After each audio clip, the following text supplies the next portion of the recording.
back on the Exit 52 podcast. It is Christmas night. Technically not anymore. It's actually December 26, 2023. My name is Jake Luke, and I don't know what to do with my hands, boys. What do we even do? How do we even start with this? I'm joined by the full crew, the full Ravens cabal, as it is. I've got Mr. Smythe. I've got Brian. I've got Spenny.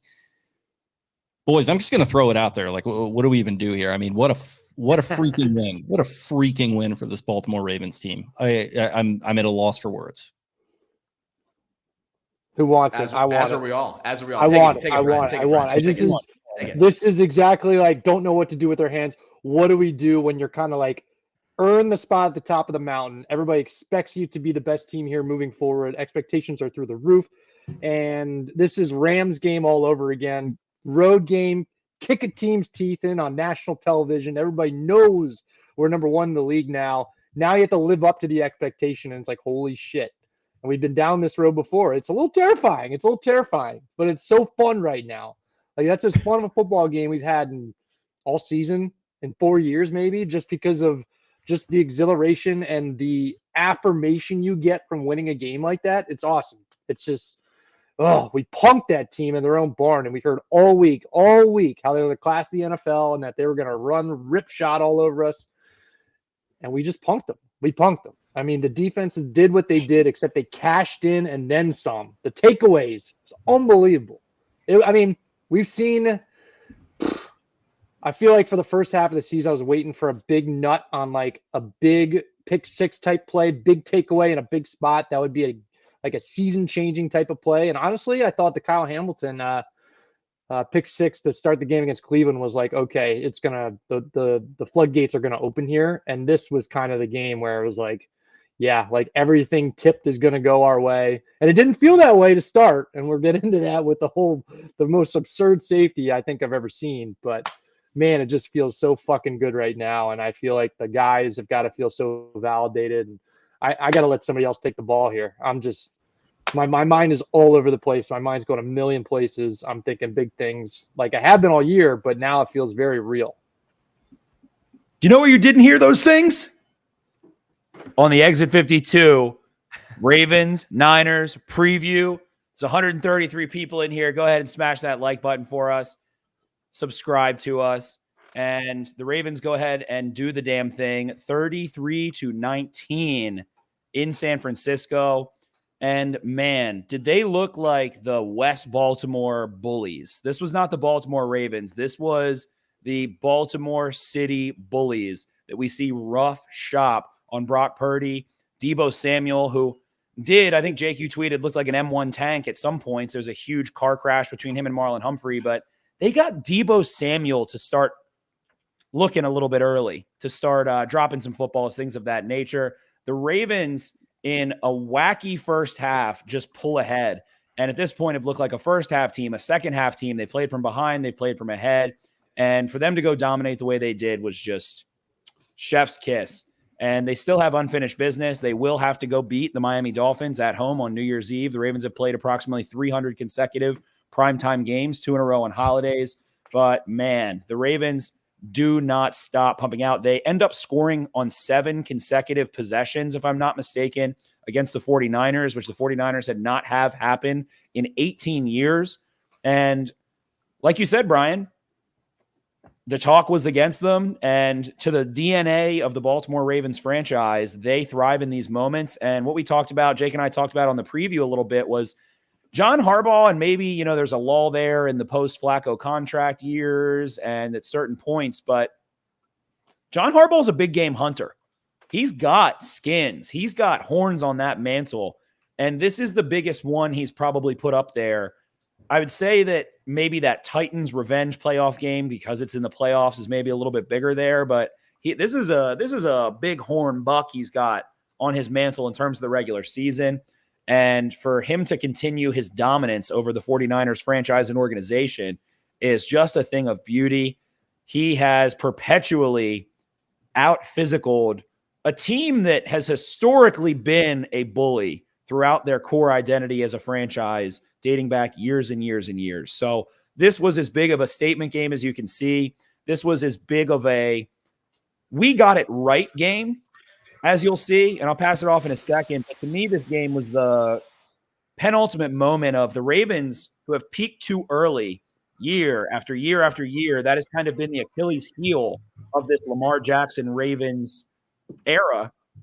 They are not peaking too early. They are running through Christmas and the New Year as a steamrolling machine that is taking scalps, collecting pelts, and putting them above the mantle against the Jaguars. They really shut down. They kind of, I mean, I'll say it, they kind of kicked Brandon Staley out of town there and have just continued to throttle through teams that were supposed to be as good or better than them.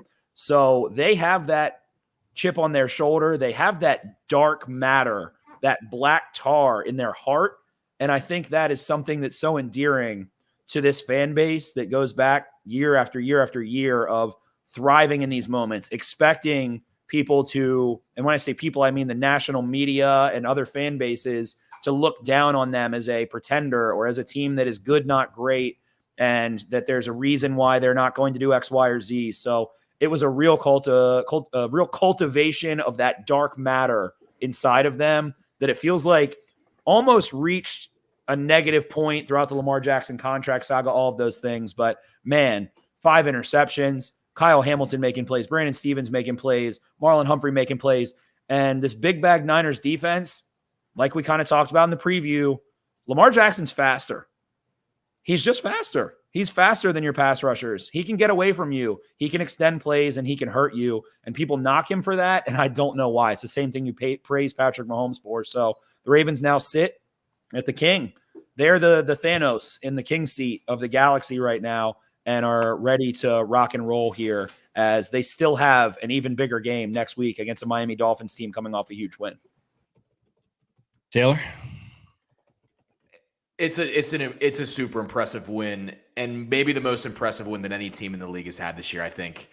To go in there with all sort of the narrative surrounding this as these, two teams being potentially the two best, obviously having the two best records. And for them to go in there and, as Spenny said, really out physical them throughout all 4 quarters. Obviously, Banks touched on it. You had this sort of uneven start with the safety. But that for them to show the resiliency them and just to essentially punk them into the third quarter. I mean, they were punking the 49ers, punking who everybody thinks is the best team in the NFL. I haven't been that impressed by a Ravens regular season win in a long time. There's been a lot of really good ones, That one was maybe the top for me. They did it in every different way. And we say it week after week. The narrative is always about Lamar, but this Ravens defense, I think you can make an argument, is the best unit in football. Me and Jake talked about it before we jumped on here. That 49ers team has hosses at every single position offensively, absolute dudes. And the Ravens just, made Brock Purdy, by the way, not the MVP. We'll absolutely see ya.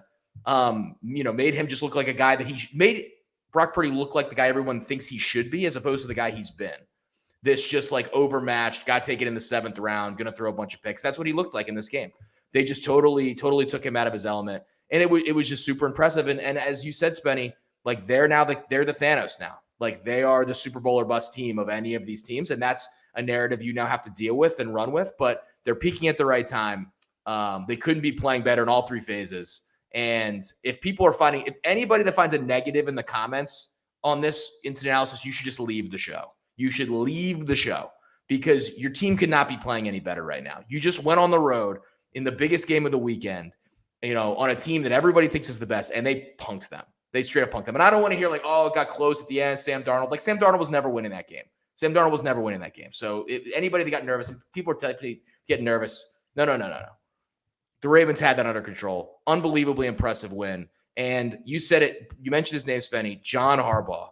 A guy that even earlier this year we said the body language, and we were like, does this guy have it?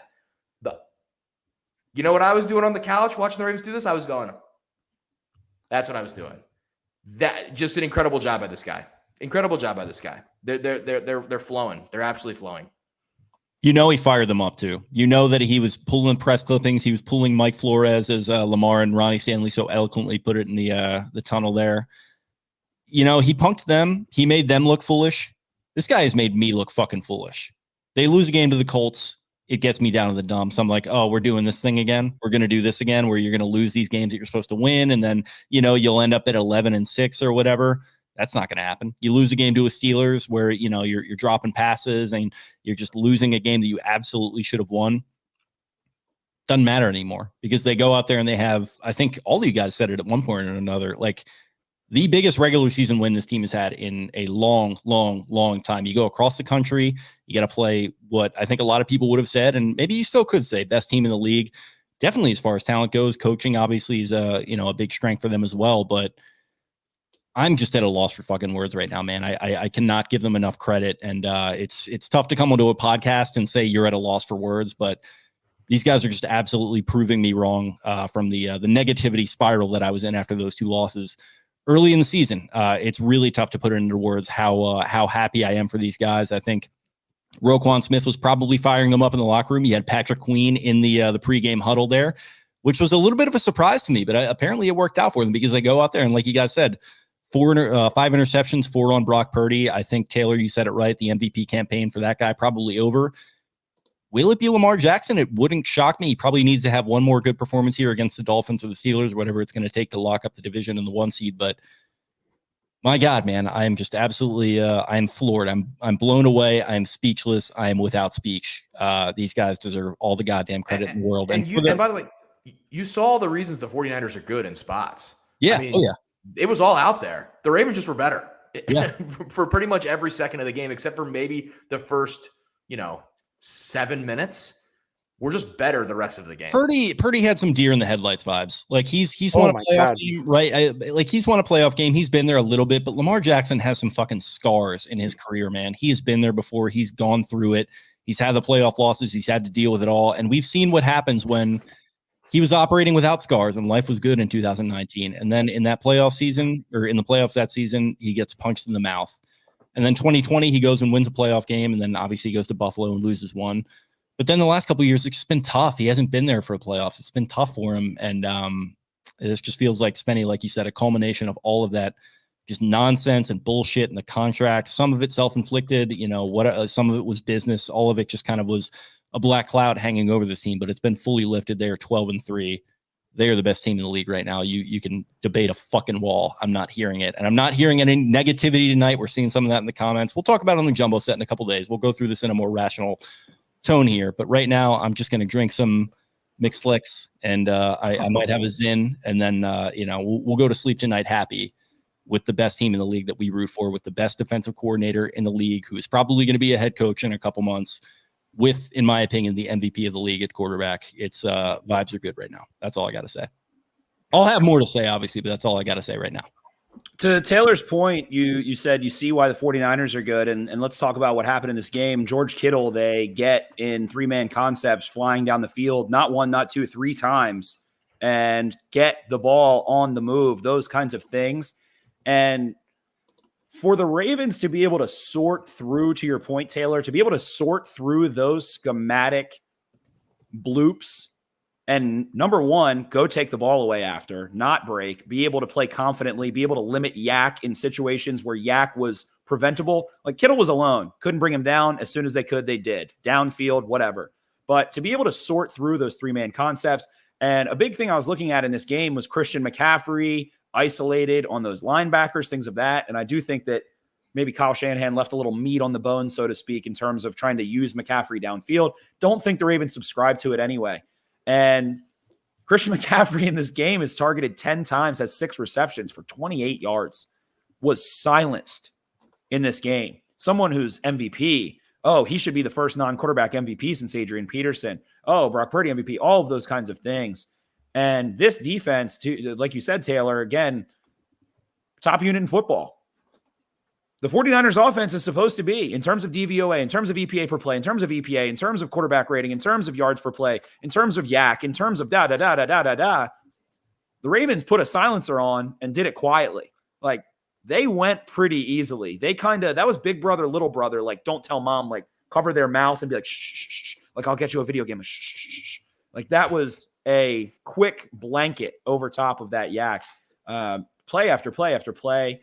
And the ability to hit Brock Purdy stood out to me. Jadeveon Clowney played an outstanding game in this one. Even really late when the 49ers were kind of starting to knock at that door a little bit and see if they could make this a little hairy and a little wiry late. Trent Williams comes out, some of those things. So the ability to respond not only schematically to limit those openings over the middle of the field, which Ravens do like to funnel teams there, whatever, but to then respond aggressively and assertively and to have the mental fortitude, I think speaks to this defensive scheme and to the confidence that those guys play with within a play-to-play basis, and having that goldfish Ted Lasso memory of doesn't matter. Oh, George Kittle goes down the field. Oh, what the big bad 49ers flip the field on us. Oh, Christian McCaffrey, rattles off a couple big runs. They're running behind Trent Williams like we talked about in the preview. Oh, doesn't matter. So I don't know how many people saw this one coming. And hey, I felt a little risque, maybe saying that the Ravens were going to win, saying that in the preview and putting in picks and things like that. But man, it was not a win. It was a beat down. It was a throttling. It was a nuke dropped on top of that 49ers narrative and all of those things. And I'll pass it back and other thoughts and things like that. But we've got a lot of Mike Florio comments here, and I like Mike Florio. I love his content. I have for a long time, and I just love that this is happening to him. I can't wait to hear his responses. Like Lamar, I think we had here Jonas Schaefer. If I'm able to pull the tweet up, let's see here. We had Jonas Schaefer saying that Patrick Queen, we play a brand of football they don't want to play. Then we had Jonas Schaefer also saying that Lamar Jackson ranted about the very disrespectful prediction from Mike Florio. And he said he's not putting the pads on. He wants those pads on. Florio's going to be a good sport about this. I said this. Florio loves this. This is great for Florio. Lamar said he wants his clicks. Yes, Mike Florio wants his clicks. Of course he does. Yeah, he's getting his clicks. He's going to be a good sport about this. He said the Ravens are going to kick the shit out of the Dolphins. I don't know if that's meant to be a reverse jinx there from our guy who's just playing fucking 4D chess in front of all of us. He's just moving pieces left and right. But yeah, I don't know. This is a good and bad night for Mike Florio. I think from a credibility standpoint, maybe not great, but he is absolutely getting what he wanted out of this. Nice Malbon kit there in the back, Spenny, by the way. Yeah, I wanted to rep this. I got this as a Christmas present, so I got the Dolphin ski. So I'm sure this is like my new chain. I'm gonna carry this around with me. Love that for you. My Malbon bag here. Two quick Ravens defense observations. One, I think it's not gonna get talked about a ton, but I think their biggest, besides the pick the Kyle Hamilton pick that kind of got things back on the tracks there, to just shut them down to start the second half was just an enormous 3-and-out. And I think kind of laid a statement. I think, Banks, you might have tweeted like both teams going to the half kind of feeling the exact same way about whether they can win the game, which I would agree with. If you were both teams, I think you felt like, okay, some things happen there we feel good about. We can both win the game. That was like a statement like, you guys are not going to get out and run here at home in the second half and kind of do the thing that you do. I thought that was an enormous play in the game. And Spenny, you said it, and I just want to just totally agree with you. A team like the 49ers, the guys they have when they get them out in space, they're going to get a lot. No defense in the world is going to totally hold them down. But the way they limited them time after time, where it looked like McCaffrey would ever hold. There's a play, I think, like on the second drive of the game where McCaffrey went on the left side, and Matabike came from behind the play and took him down for a 4-yard gain, where it looked like he was going to kind of scoot, maybe get 10, 15 yards. They just made a lot of plays like that where it's where you would get that oh no, there goes Christian or there goes Debo. And they would just always make the play for the most part. And they're just, Banks, you said it might be the most impressive tackling team you've seen from the Ravens. They just delivered blows all night long defensively to the 49ers. And at times the 49ers did not look like they could stand up physically. It was I was just so impressed by everything they did defensively. And then, as you said, Jake, Mike Macdonald's going to get every single call from every team that has an opening in the league this year. That's the type of resume he's put together, and he fully deserves it. And if he decides to leave, it will suck to lose him. But in the moment, this Ravens defense just flies around and is so physical, and they impose their will. So it was just super impressive to watch and fun. They're a fun defense to watch too. Fun defense to watch. I've said it before on this podcast, and I said it before we before we hit record here. They're the best tackling team in modern football. I've never seen a team around the line of scrimmage, out in the flats, just get guys onto the ground with minimal, falling forward. There's extra couple yards You know, and to the Niners' credit, I don't know that there's a group of players that are tougher to get on the ground than that team over there. And we did a damn good job of that tonight. It's crazy. It's just time and time again this season, when a ball goes into the flat, when a team tries to run those screens. I mean, we've watched so many teams that have resorted to that in light of quarterback issues, you know, going to the backups. They just run everything to the flats, and the Bengals are one of those teams in a big way. They are just kicking every team's ass. Like there was a play tonight where Marlon just destroyed the receiver in front of him, blew him 4 or 5 yards into the backfield. Didn't make the tackle per se, but everybody was coming in swarms. I mean, they just get guys on the ground. It's a team effort. Tackling is a team effort, and they're just unbelievable. Like, and they're just physical with the way they do it. I think the Niners knew what they were in for here tonight, and they were up for the challenge for the first couple quarters here, and you know, it was a good tit for tat, and you know, they put some good blows in the second half as well, but we wore them down physically, I think. So when I think about the way that second half started, I just think about the way that, like Taylor said, body blow after body blow, play after play. And there was another play, I forget who it was that blitzed off the edge, but there was the play where the Purdy's throw hit Darby in a face mask. The throw he made to immediately turn his back was such an indication that he had no comfort at anything that was going on from the Ravens defense tonight. He threw another one that clanked off of Debo's hands right to Brandon Stevens too. And Stevens, it was moving too fast from corral it, but he was, the guy was shook. He wished he had more time to make that throw coming out of the receiver's break, and he had to throw too soon. And he knew he just turned his back and tried to absorb the hit. And was it Stevens that was coming off the edge there? Might have been.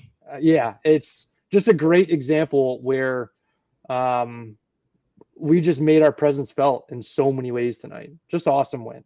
I know I've been a little out of the pocket here on this podcast because I'm trying to blog the Florio thing, trying to get caught up on it's coming from a lot of directions. Lamar at the podium even. So we are beset at all sides. But yeah, man, it was an interesting start. I mean, like we had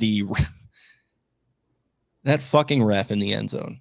What are we doing, umpire? Like, what the fuck are we doing? I am so sick of these NFL refs. And I took a couple years off from complaining about this. This was a big thing for me in like 2020. And I was just like, all right, like whatever. Like, it's just never going to change, and we're just going to have to deal with it. This is the cross that we have to bear as fans. It's just part of the product. And like, it certainly still is, and it's certainly still going to be. But like, if it's going to be every single week, we're just going to get involved and we're going to make our presence known, which they did tonight outside of the safety. But in the safety, let's get physically involved. Let's actually change the course of these games, and then let's smile and laugh about it and have all our little fun. Oh man, I just cost him 2 points. What the fuck ever. Amazing. Yeah, good for you, umpire. Like, yeah, everything's just going to go on and it's going to be fine. Great for you. Like, amazing night for that guy. He's lucky. He is lucky that the Ravens were able to overcome that. Because I'm gonna have an unpopular take here, because I eventually looked up the language of intentional grounding, and this is just the shittiest loophole like of it possible. Is that reading word for word from the NFL's handbook. Item 2, physical contact. Intentional grounding should not be called if 1, the passer initiates his forward passing motion towards an eligible receiver and then is significantly affected by physical contact from a defensive player. And the unfortunate part of that was that there was physical contact from another human being that was not a defensive player. So here's my thing. Grounding is the correct call there, right? You can't do anything. It's the correct call. Get the fuck out of the way. Do not be in the play. Like, what do we do? Like, that's my complaint. And like, these guys, it just, they'll have this happen. Nothing will happen. Maybe the guy gets fined. Maybe he gets shadow suspended, like happened to that guy after the Green Bay Kansas City game. I don't know. Just don't be in the fucking play. What are you doing? And everyone's like, oh, stupid play by Lamar. What do you want Lamar to do? Like, take a sack there and like take the safety anyway? I don't know. It really boiled my blood. And I think the only thing you could criticize Lamar for is tracking all the way back to the end zone on that play, like I get it, but like I'm guessing that nobody got open. I haven't seen. It's very tough to knock Lamar because he does things in space that I can't imagine my body ever doing. 100%. And the thing is, like, who knows if the official isn't there, he doesn't just run out of that and somehow make a play. It's not even really his fault. And it's totally fair, Jake. Your take is totally fair. It's totally fair. It's like, yeah, just do not be in the play. Do not backtrack and then trip over. Like he looked like Kramer out there, just fucking throwing. It was ridiculous. It was like a slapstick, like Charlie Chaplin, like he's falling back. It just, oh my God. It's just going to make me sick. And he was smiling and laughing because he probably was just nervous. We have Baltimore Sports Providence here. He was smiling and laughing as well. He probably was like, great. This is like the worst thing that can happen as a ref. Like the magnifying glass is just on me. He was probably like, great. There's 6 cameras on him right after the plays. I'm going to parlay this take into that. The reason Lamar Jackson is so dangerous and good at football is the reason why the ref ended up in that situation. Like, that was such an uncommon play response and action that it made a ref who has probably spent God knows how many years in these situations be like, do I fall down? Do I stay here? Do I run? Do I backpedal? What do I do? Because he is that unique and different. And it was just an uncomfortable play. And it sucked. I mean, for a Ravens fan, it absolutely sucked. And it was super tough. But Ball didn't lie there. It definitely turned into a bit of a ref show in the first half in general. I think there were 11 called penalties total in the first half, with one of them long game. Spenny, I was saying this was going to be a short game, long game, because Bill Vinovich and the boys were just throwing the laundry all over the yard tonight. And speaking of kind of challenges and things of that, we do get another Harbaugh Rams challenge situation. Jake, I saw you on Twitter were very, very happy with. Harbaugh throws that challenge late, which ends up being like a timeout and a half. Not hearing anything on that. I think I saw one person, maybe I'm not going to call him out, but like, yeah, we're not hearing anything on that one. Continue. We have a great comment here. Engineering Designs in the comments says a regular quarterback would never put a ref in that position. Poor ref. Yeah. Poor guy.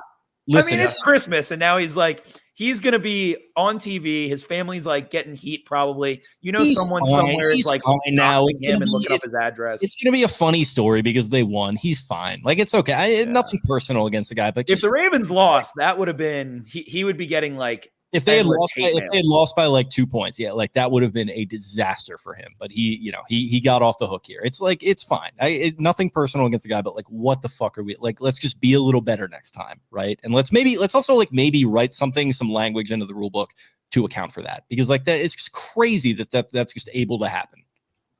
It's crazy. Wild first half in general, and it felt like a very sick and twisted halftime, and that game really could have gone in either direction. And that was just what was so impressive, was the defense's ability to continuously adjust. And man, I mean, couldn't have the whole Brock Purdy MVP nation just couldn't have more egg on their face. Like this, it felt like people were so snidely wrapped up in, no, he is the best. No, he is the one. No, McCaffrey. And McCaffrey made an impact in this game. But again, the story has continued to be, if you watch Baltimore Ravens games, which, hey, they've been on primetime. A lot of people should be watching for the last month here, basically.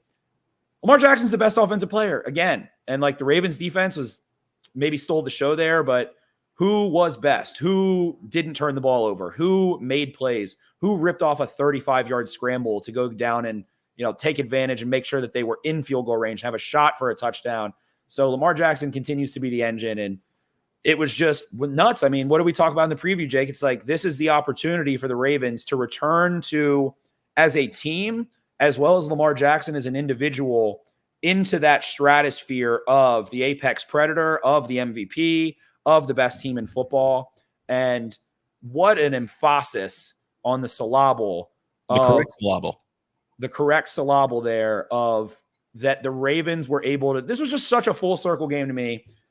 All three units, Tylan Wallace returning, offense, defense, Lamar Jackson, from where the Ravens were 18 months ago, 12 months ago, exactly 12 months ago, really. So just a statement game about, I think, the stability of the Baltimore Ravens organization and their ability to transfer from the early Ray Lewis window into the kind of Joe Flacco window. They get a Super Bowl there. Deal with the kind of mediocrity and injuries and maybe some poor decisions they made financially in terms of cap space, whatever, back to Lamar Jackson and then into the Lamar Jackson second contract. So to me, this is a statement about Steve Bisciotti, about Eric DeCosta, John Harbaugh, the coordinators he has in place, the quarterback that they have, and ultimately the decisions and stability that as a franchise, they have been able to return to this peak of Mount Olympus atop the NFL, as they have a huge game with the Miami Dolphins, of course, still.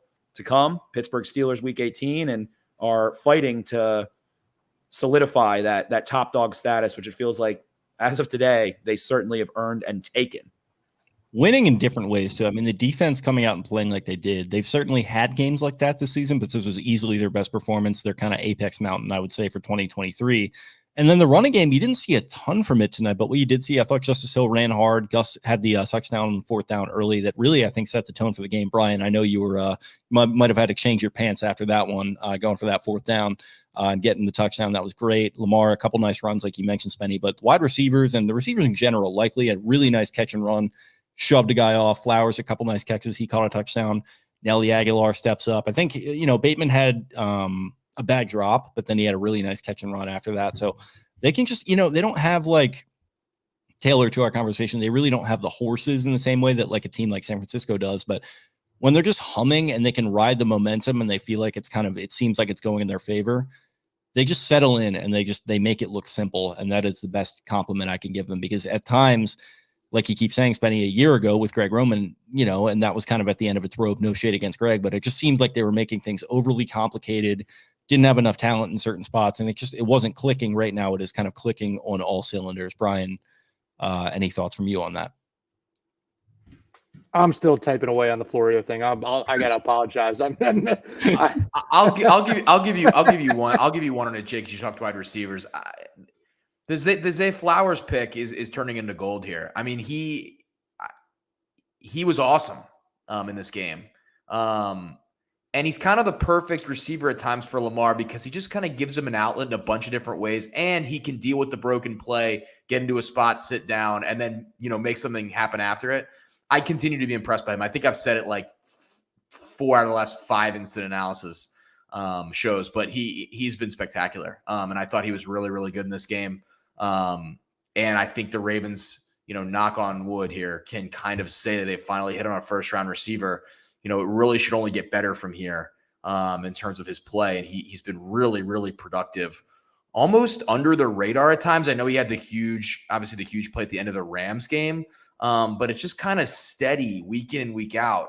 And Lamar needs a guy like that with no Mark Andrews, and he's kind of stepped into the most steady of the pass catchers at this point.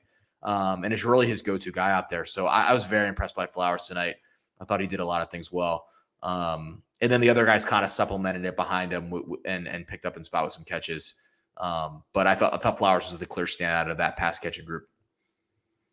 Certainly was a playmaker, and Lamar, I think, did a great job in his continuance of contorting his arm, throwing differently. And we saw some quick screens, some RPOs where, he's just like jumping and flipping the ball over top to make sure the ball got there as quickly as possible. So that relationship is definitely special. And man, he hit a stutter step back on one of their DBs. I think it was Ward or Lenore, not Lenore. Lenore was one of their DBs, and just made so many guys miss in space.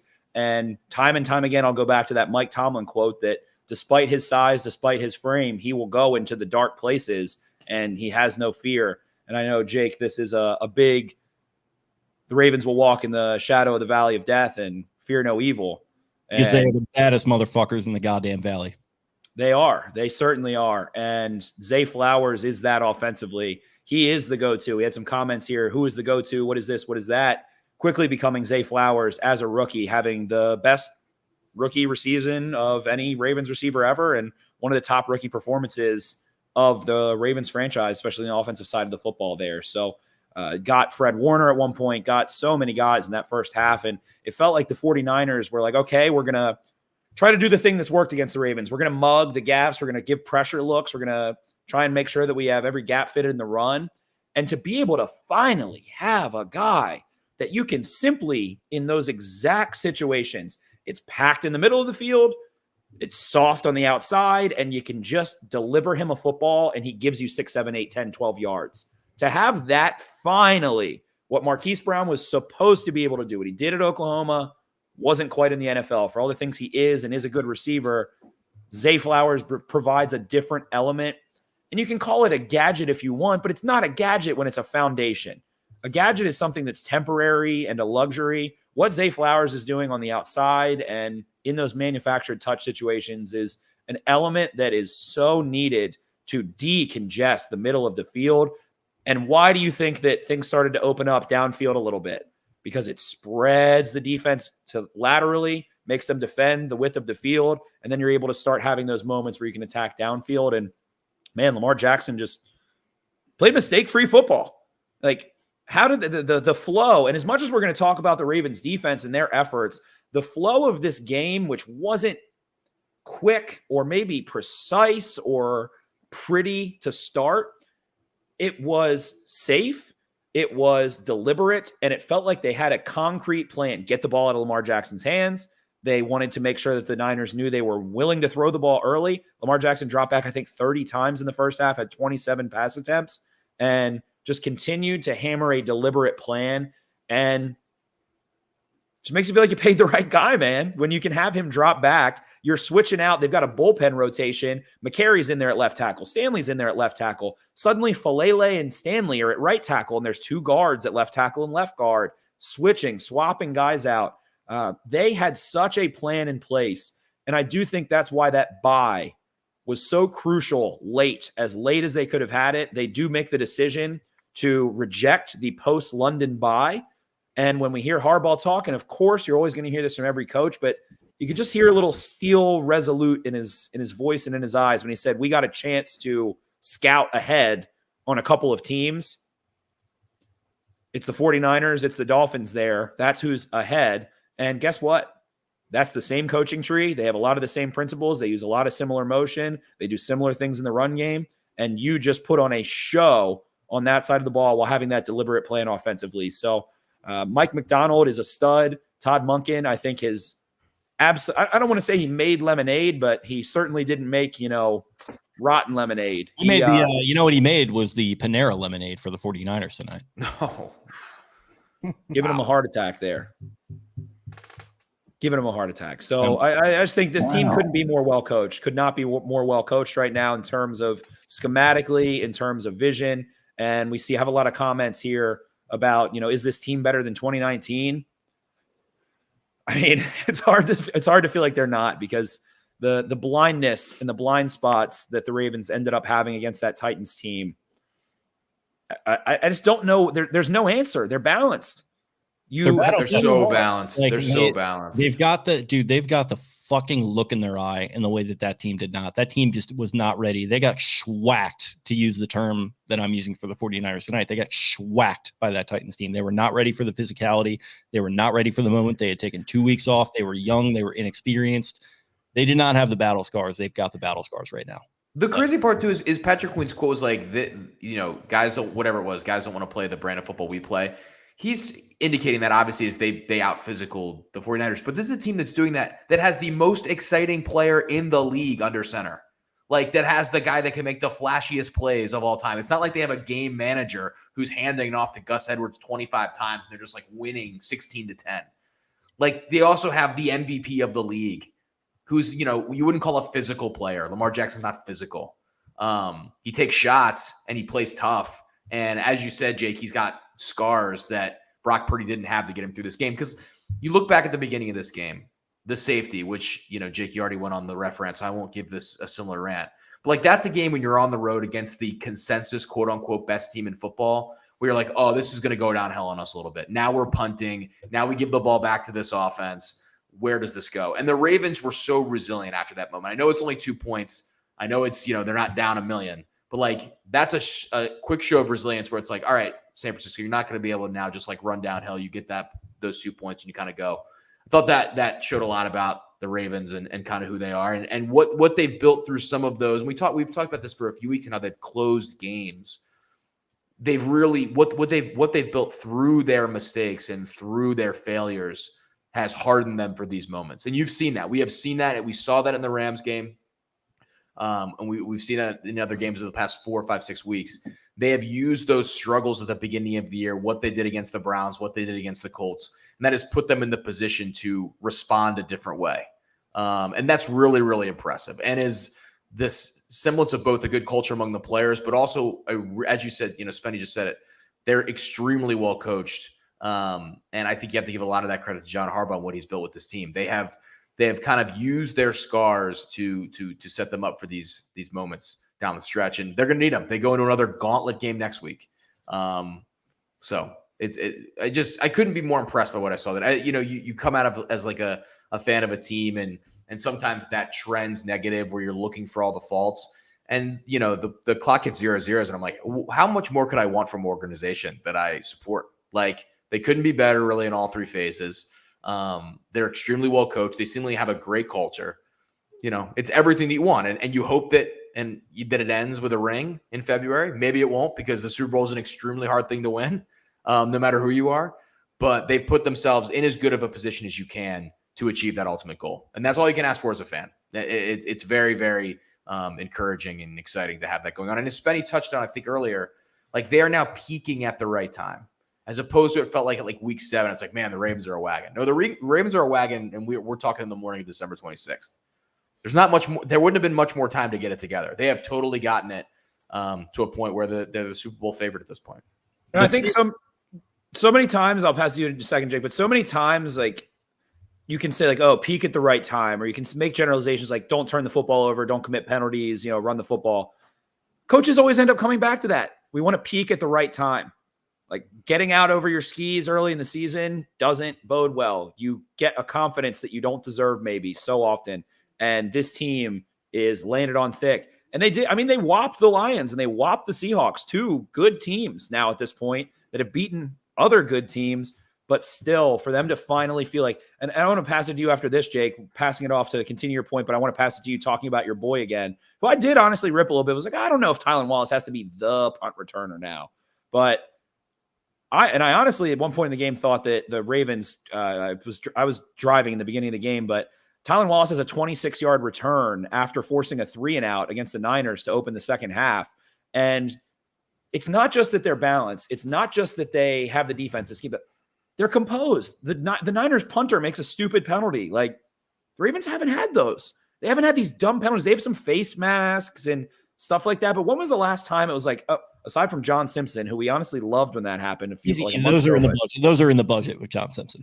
Exactly. Like, you need that guy to do that. But so wanted to pass it to that. And Tylan Wallace, again, low key, making such an impact play on that return, sticks his foot in the ground, gets north, gets a little extra juice from the punter at the end. It tacks on an extra 15. Wham, bam. Lamar flips it to Gus Edwards on an improvisational play that goes for, I think, 39 yards there, down to the 5. They score a touchdown. Wham, bam. You're up 2 scores and don't look back. He's not fast, Tylan Wallace. He is not fast with the ball in his hands, or at least he doesn't appear to be. He's fast relative to you and I are fast, but he just breaks that first tackle every time, it feels like. And he's made a couple nice returns since he's taken over that. Obviously, the one against the Rams, then a couple nice ones tonight, I feel like. So, yeah, that's, I think he definitely deserves to be in that spot. But just to the overall conversation that you kind of hinted at there, like, the fear was there on Twitter, and I felt it a little bit when they're up by 2 scores and they're driving with Purdy and then it turns into Sam Darnold. Like, the fear was definitely there. Shout out to Tutu popping into the screen there. Love to see that. Hope you had a good Christmas. The fear was there. But how do you think other teams feel when they have to drive 2 scores down against Roquan Smith, against Marlon Humphrey, against Kyle Hamilton when he was healthy? Obviously, he wasn't in there for that period of the game, but like, man, like, it just feels like the mentality has shifted a little bit, where you look back at that 2022 Dolphins game as the absolute worst example of a meltdown that you can think of.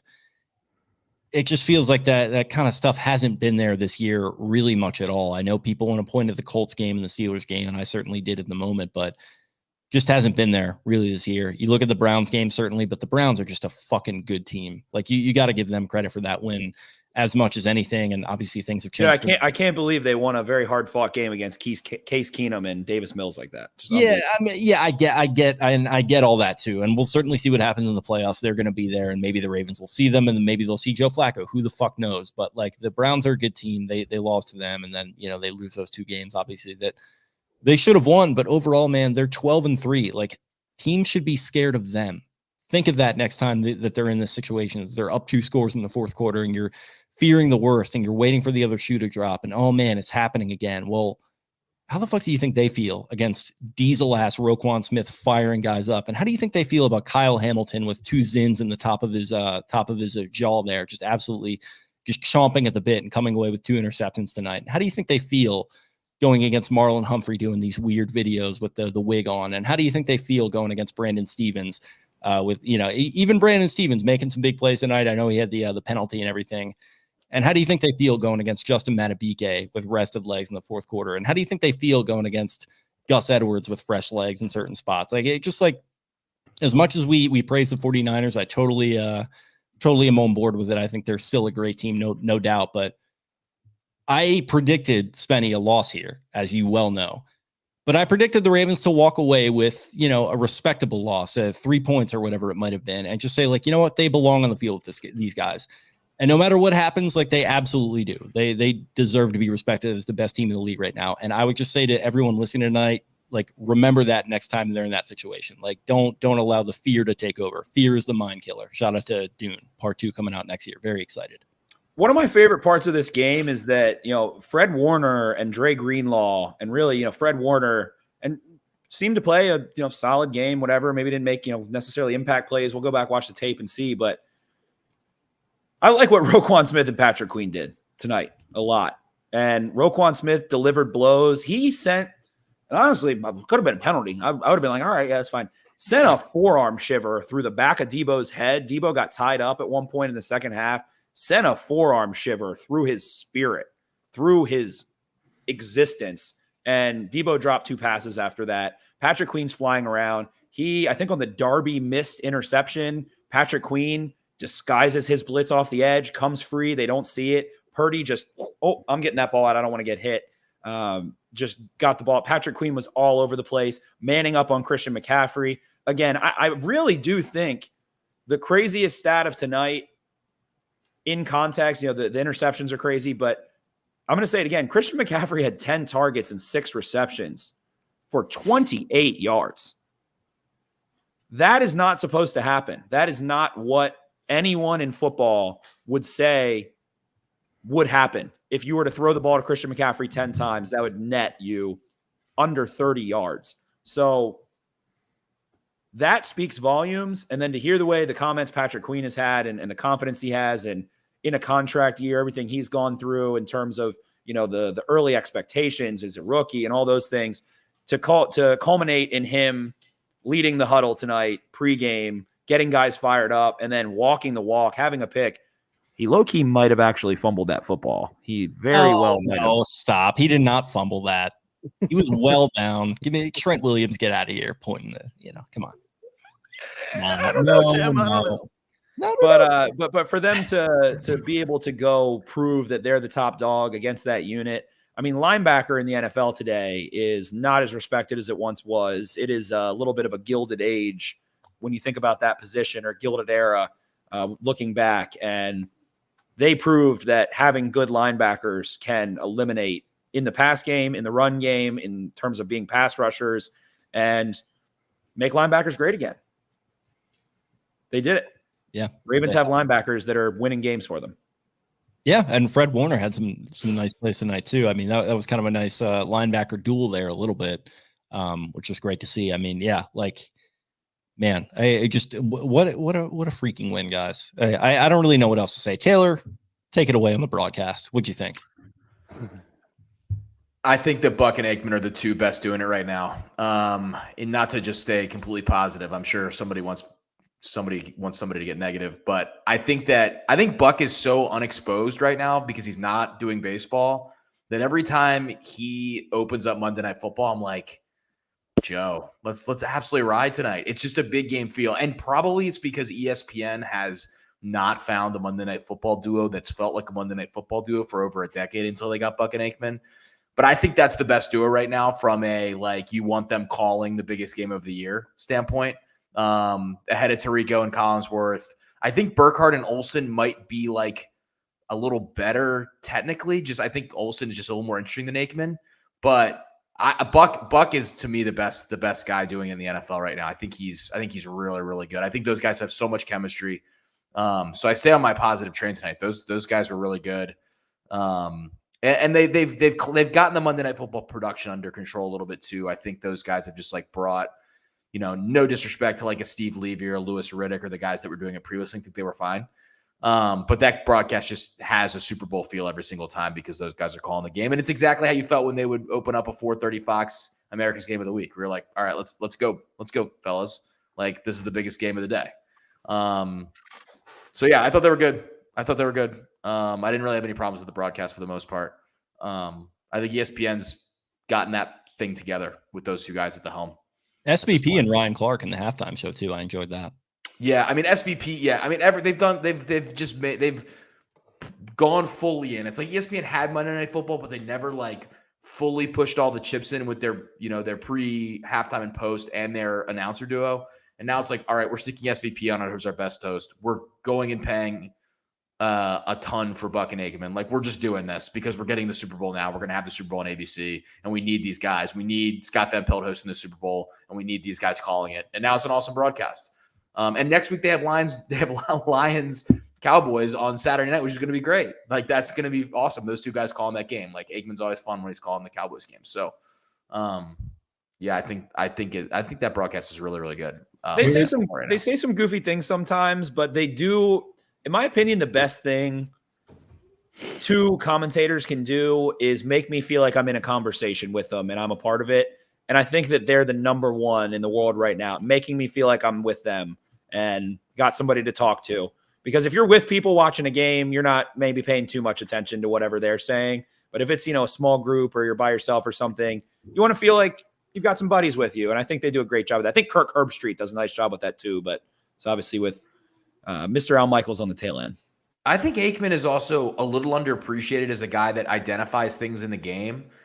Like, I think he's never been like maybe considered the top, like, oh, he's like just a great football guy analyst. But I do think he does like a very good job of simplifying things that are going on, which is what you want for a broadcast like that. Always uses as few words as possible to talk about scheme. Like, if he's talking about pass plays, well, this guy lines up here, so that tells you that. And that's that. Yeah. Like, I loved when Lamar he hit an RPO in like the first or second quarter and just ran towards a wall of four guys. And Aikman just like, yep, he just didn't read anything at all right there. He just took the ball. I noticed that too. Like, instead of like Romo, who at this point would be like, oh, Jim, you look at him, he's taking a look at the play. And he just would have been too wordy. Like, Spenny, you said it right. Like, he just is like, nope, didn't read the play there. Like, let's move it on. Like, he just didn't do the right thing. Because that's what Nance and Romo felt like a few years ago. They were like the ones I felt like I was in the conversation with.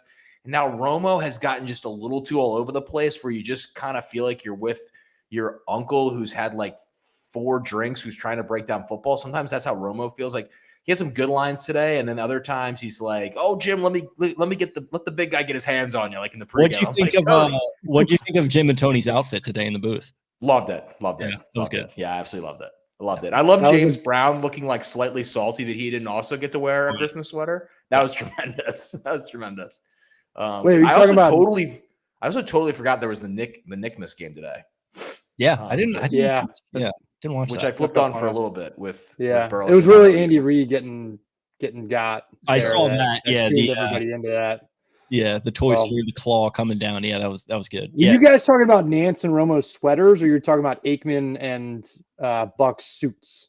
So Nance and Romo had the sweaters, and then Romo had they were good. Romo had the Santa hat on too. He was just really leaning. Yeah, they rolled into the pregame with Romo with the Santa hat, and I said Romo may just go totally off the rails. Dude, I thought he would. Then he made a Linus and Lucy Charlie Brown reference on that first fumble. I was like, I love that. I love a good Charlie Brown pull the football away reference. That's one of my favorite things. I thought Romo was gonna have a lampshade on his head by the end of the night. Like, he was trying. Yeah, he was very much vibing today. He was like, I can't wait to be back with my kids in a few hours. Like, Nance is like, yeah, Tony, you'll see him in a few hours, which indicates to me that Romo like heads out immediately after the game's over, jumps in the PJ and he's back to Texas, which is awesome. I absolutely love that he does that. He's working on a short game right now. He's in his he's in his garage. Like, he's got the simulator out. He's just getting that 60-degree dialed. But yeah, I always feel like I try to find like a good broadcast take negatively, but I just think Buck and Aikman are really good, and they've been doing it for so long. It makes sense. I mean, we've been going on 20 years with these guys. That's what you pay for. It's like Lamar Jackson. And what about anything from the what do they even call that? The referee consultant? Wasn't too much. Who do they even have? They don't have Blandino. He's a CBS, right? Perry, John. God, who do they have? Oh, I can never remember that guy's He name. got They in the- don't over. He got They in the- do not overuse him. That ESPN broadcast does not overuse. It wasn't a Terry McAulay getting up on the bully pulpit like fucking Citizen Kane, like screaming about election results. It wasn't like that, but yeah. He got involved a couple times tonight. Yeah, it's good, and it's good. We haven't really talked about SVP being on that because all year, but it's just nice hearing his voice in all facets of the thing. It's like, not that Susie Colbert wasn't great, but like he's just like SVP. They cut to him for the Sports Center at like after dark after some of these games. Not tonight because it's Christmas, but like sometimes they'll do that. I just have good memories of falling asleep to SVP doing the Sports Center after dark after games. After MNF, yeah. It's a good. Couple things I wanted to touch on. I thought that Brandon Stevens' volleyball set and bait, knowing that ball was coming and to really slow it down, slow play it, felt like they had the run fit coming from the other side and to just pop that ball up. I saw Marlon Humphrey. Seemed like I don't know. I haven't paid attention to terrible much, but I saw a lot of videos being posted from beat reporters on both sides, and he was just catching passes all pregame. Thought that was interesting. Goes and high points it. Kyle Hamilton's effort, similarly, to get blocked in the back, shoved into the dirt to pop up. Like drew the penalty, gets up, runs back, and is Johnny on the spot for that. That was unbelievable. That was the Paul Rudd, like pop up. Yeah. Do less, do more. Just perfectly played that it's one. That's what we're calling him now. And a couple touchdowns. I mean, we would be remiss not to talk about the Nelson Aguilar touchdown down in the red zone. Yeah. And the Ravens struggled in the goal to go, and it was worrisome because you're like, all right, you're getting turnovers. You score one touchdown. It's like, man, you can't keep kicking field goals against the 49ers if they're gifting you points. Turns out they probably could have and gotten away with it. But to be able to go have that decisiveness from Lamar Jackson in the red zone, back-to-back possessions there, he ends up making that great play to Gus Edwards we mentioned earlier, improvises. Gus works upfield, flips him the ball. Warner chases him down to the 5-yard line, then is able to fire one to the left side of the end zone there, short for a Nelson Aguilar touchdown. Then the next play from scrimmage, Brock Purdy is intercepted by Patrick Queen on an awesome effort there and returns that one back to the 9-yard line. 3 plays went Lamar Jackson, Nelson Aguilar touchdown, extra point kickoff. Next play, pick Patrick Queen. Next play, Lamar Jackson throws a strike to Zay Flowers, who has become such a decisive, confident player I'll say specifically even in the end zone and right around the goal line, and paces himself really well. They went touchdown, pick, interception, touchdown, pick, touchdown in a 3-play sequence against the San Francisco 49ers on Christmas night in San Francisco. Boom. I'd call attention to ever since he was called out for the Flowers celebration. I'd call attention to the Grinch touchdown celebration tonight. Kick the door down. Extremely good. Yeah. It was so smooth. Very good. And then they all likely really had that ready to go. They knew one of the two of them was going to score. They ran off together, just hands in the air. That was like, oh man, that was the moment. I was like, fuck, man. And then like, honestly, the Stevens that you mentioned, the Stevens batting it up to Humphrey, I was like, all right, we got a fucking game. Like this is going to be a real game tonight. And it downhill from there. They were just running down. You said, Jake, that Purdy a couple times just looked like he had a little deer in the headlights. If you watch, that ball gets picked off and Purdy just kind of stands at midfield for a second. Like, wait a minute, that's not what's supposed to happen to me. Yeah. It's not, these things don't happen to me. Like we're supposed to just kind of like, dude, he got benched. Like he got hurt, but they were like, yep, he is cleared medically. And Darnold was in the game. And I get it. He threw 4 picks, but like that is a wild fall. And I think he'll bounce back. I think he'll be okay. But that is a tough break for a guy who was in that MVP conversation, as we mentioned. Yeah. And who knows, maybe that's maybe that's something the 49ers needed, where it's like, all right, like now we know there's that sentence in itself is hilarious, man. Like you just said, yeah, this guy got benched, tonight.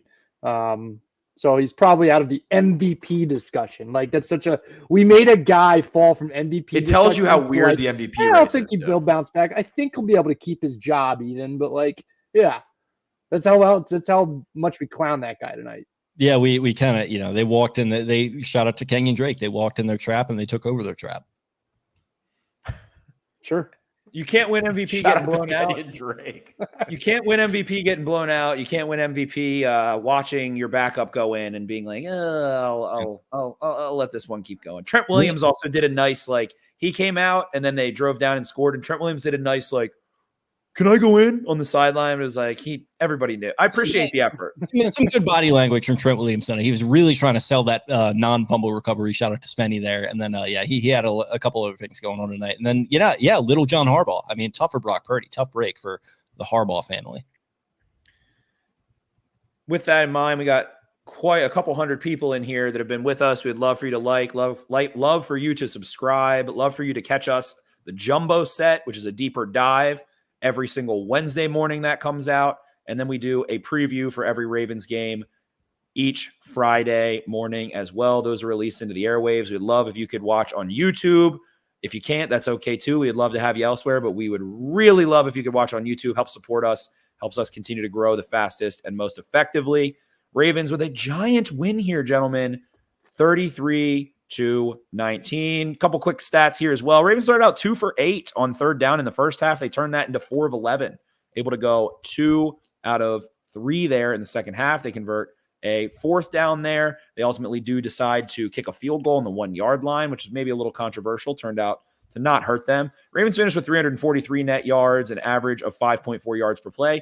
49ers with 429, 6.3 yards per play. Lamar Jackson in this one finishes with a very balanced stat sheet here. 23 of 35, 252 yards and 2 touchdowns for a quarterback rating of 105.9.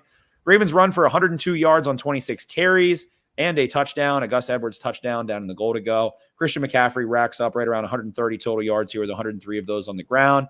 And the Ravens pick off Brock Purdy 4 times there, able to go make play after play after play. We see Mr. Marcus Williams get one late in the game off of Sam Darnold. Patrick Queen, I mentioned that one. Kyle Hamilton has 2 in the first half. Kyle Hamilton's had a 3-sack first half and a 2-pick first half this season, and might get a couple Defensive Player of the Year votes. I wouldn't be surprised by that. Marlon Humphrey with an interception as well. Give him the fucking MVP. What are we doing? Sure. Give him the MVP. Yeah. Continue. And that's it. Ravens 12-3, moving to the best record, the solo lone wolf top dog in the NFL right now. Man, oh man. What else we got, Brian? You always percolate over there. I want Brian's last 2 cents here. Good, 2 cents. I've got 2 things for you. I am so fired up for this team to come home to Baltimore for next week for a monster game in the bank. I mean, that place is going to be fired up. Everybody feels validated, fired up about who this team is, what they do. It's classic Baltimore, in your face, just smash mouth football. That place is going to be just through the roof. And it's just such a monumental game for us to get to where we want to go against a team that I think we want to especially play that kind of football against. So that's going to be a big one, obviously. And then number 2, why the buddy pregnant? Yeah, good call there, too. A lot of people bringing that up, and I'm glad to see that. I'm glad to see, shout out to our guy, Zach Bollinger, who's keeping track of the Johnny tweet. Ever since the Johnny tweet, they're, I think, 9-1. Lamar Jackson just continues to kill it on social media. Very, a lot of brevity, not really trying to do too much, but when he goes out there, he really fires his gun. And he's done that exceptionally well this season, I think. Did you see the NFL fired off a Johnny tweet? Did they? Yeah. Damn, you got to send that in the group chat. I did not see this. Yeah, it was early on in our. You're telling me now for the first time. Yep. I'll get that to you here. Man. Wow. As we get close to 2024, where that guy is going to be very. Listen, he's getting in the mix. Yeah, the dragon is waiting in the waiting in the cage. Yep. Is lying in wait on Truth Social. I would like to throw down here. If you are contemplating going to the Ravens game, go. If you are contemplating going to the Ravens game and ducking out early, do not. Let's make the bank great again. Brian's got the sweatshirt on. Go to that game. Make that the loudest home game. That is for the 1 seed. That is to automatically skip a playoff game and be a game shy of hosting the game. It takes you to the Super Bowl, the AFC Championship there. So if you're on the fence, get off of it. If you want to be Twinkle Toesies, sell your tickets. Sell them to someone, give them to someone. It's a season of giving. Man, what a good night to be able to have this be around the holidays. A huge win. You can go watch all the social media clips, the NFL clips, the interviews, the replays, the highlights. Great stuff. We will have the Jumbo Set coming out Wednesday. We will have the preview for the Ravens hosting the Miami Dolphins at 1 o'clock on New Year's Eve, the 31st, on Friday morning for you guys. Please like, please subscribe, please share this podcast with a friend. Support the boys. We love you guys. Awesome. Anything else from Taylor, Jake? I'll pass it back to you guys.